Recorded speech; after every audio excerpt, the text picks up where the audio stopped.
กุ้งพี่น้อยเกิดมาหนวดกุ้งนะพี่เอ้ยพี่น้อย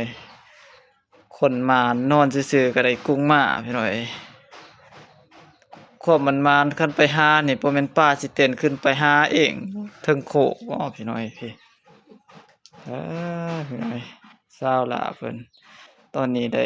ได้กุ้งมาแล้วมาล้างพี่น้อยแยกอีกบ่นี่เช็ดจั่งแหน่บ่นี่เบื้องหนึ่งเฮ็ดกุ้งเต้นเบื้องหนึ่งเฮ็ดกุ้งนอนบ่อ้าวพี่น้อย แยกอีกจักสิแยกกุ้งเต้นจักสิแยกเฮ็ดกุ้งนอนหรือว่าเฮ็ดแจ่วเฮ็ดก้อยเฮ็ดออม3ระบบอาหารชนิดเดียวเฮ็ดได้3เมนูหลายเมนูหั้นแหละพี่น้อยตามแต่ผู้มักฮักว่ามักกินแบบใดรสชาติแบบใด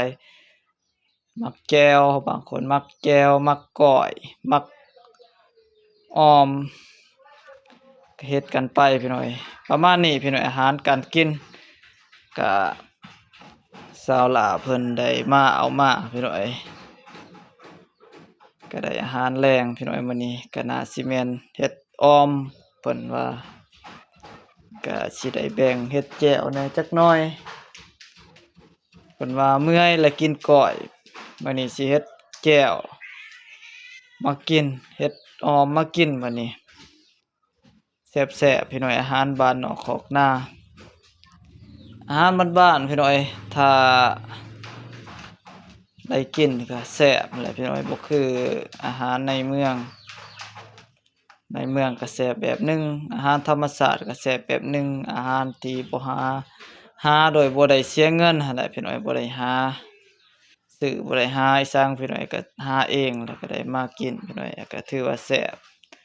อาหารชนบทบ้านนอกคอกนาก็หากินตามธรรมชาตินั่นแหละตามส้มเอ้ย